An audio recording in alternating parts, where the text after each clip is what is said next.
Hello and welcome everyone to another review. This is the Huawei Y6P, and this is actually one of the best budget smartphones you can buy right now. The price is about $150. That's more like 120 euros or almost 100 pounds if you buy it from the UK. This was originally launched in Malaysia, India, some markets in China, and now it's available in Europe. It's a dual SIM smartphone with a big display and a lot of battery. Let's see what it has to offer.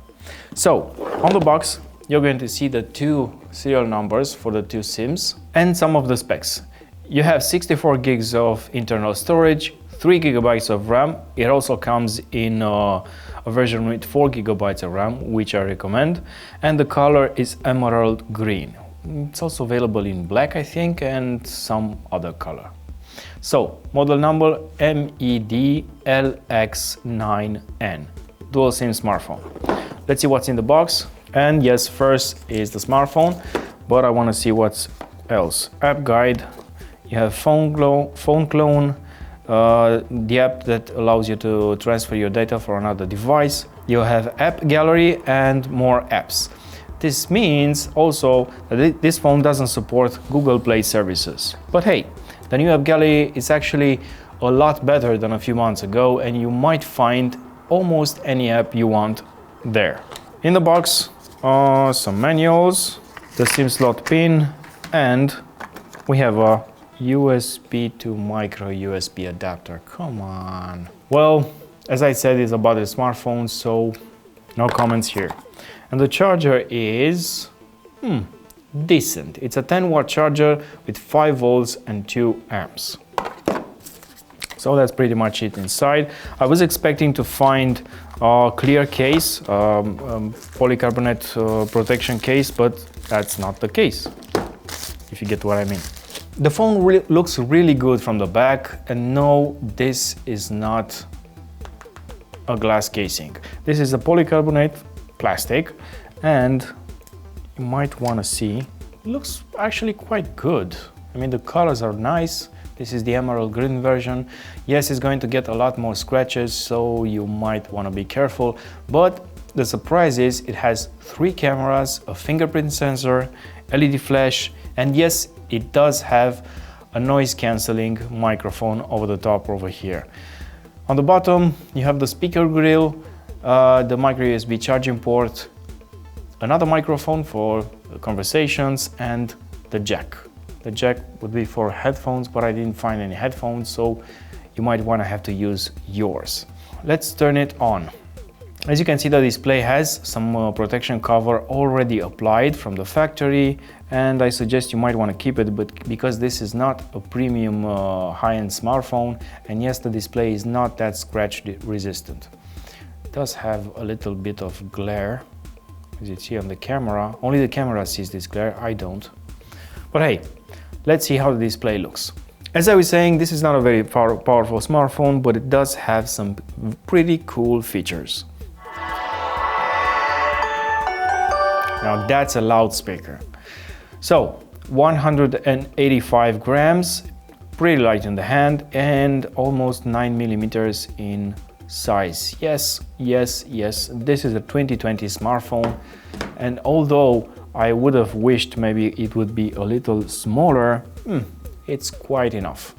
So the bezels are quite large, as you can see at the bottom. The front is a little more narrow, and it has the front side camera up here. So let's talk about the specs for a bit. The first one would be the dual SIM. As you can see, it supports 2 SIM cards at the same time, as well as a micro SD slot. So that's a very good thing.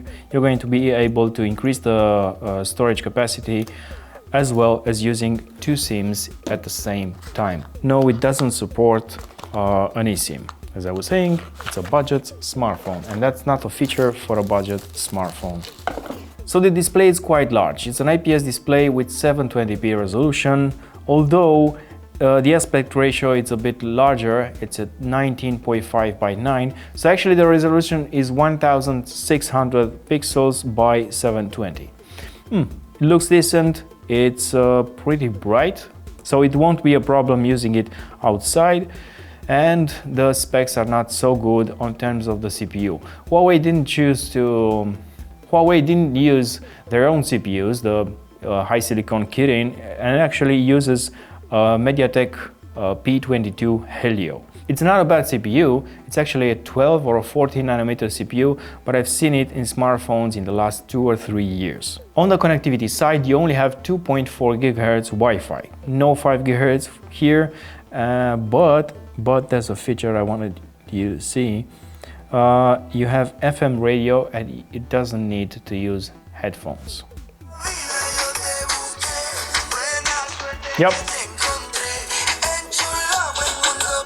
You can use it without the earphones, but it does tell you to plug in your earphones for a better reception. On the software side, it does have Android 10, and that's a plus, with MUI 10.1. Let's see here, system updates, software update, MUI 10.1, this is Android 10, no Google Play services. You can also use a pair of Bluetooth headphones. It does have Bluetooth 5.0 and will work with any smartwatch and wireless earphones on the planet. The fingerprint is quite fast, and that's because it's not an in-display fingerprint, it's just a classical one, and as we all know, they have been used for the last 4 or 5 years and they work just very nice. So let's talk about the cameras. They say it has 3 cameras, but actually there's only 2. The 13 megapixel central shooter with a wide aperture and a 5 megapixel ultra-wide camera. The other camera, the third one, is just used for depth sensing, so this is not entirely true. Because if you would have a third camera, you might have a third perspective, but no, you only have 2 cameras on the back. On the front of the phone you have an 8 megapixel camera and it's a wide angle lens camera. We've made some pictures here in the studio. It looks quite okay.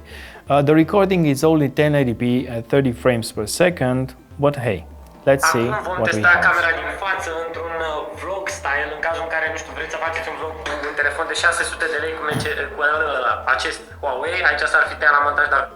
As you can see, the image is quite okay. This is the inside version, but we also have a sample from the outside. It does have a little bit of stabilization and it works actually quite okay.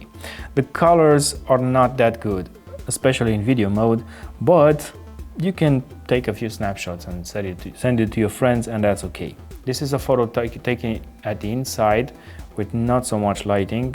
Yes, it's a portrait mode photo, and up here is just a mess.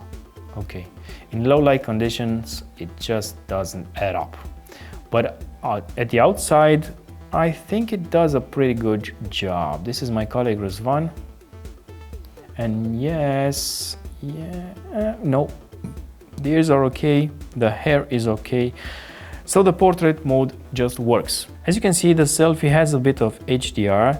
You can actually see the clouds up here, but it doesn't do a very good job in lighting the faces. That takes a lot of post-processing on the modern cameras, so although this is a modern smartphone, it doesn't have the power to do that. Let's talk about the battery. We've charged this phone for about 4.5 hours to take it from 0 to 100%. Yes, it takes a lot, but that's because it has a really big battery, 5000 mAh, and that's going to last about 2 days if you don't play on it too much. Yes, games will work, even though they won't show up in the best resolution, but hey, it's more than playable. It's actually a very good experience. I gotta jump. So my conclusions about the Huawei Y6P, it's a pretty darn good budget smartphone. And yes, I like it. I like the fact that it has a large battery, although you won't be able to charge it pretty fast.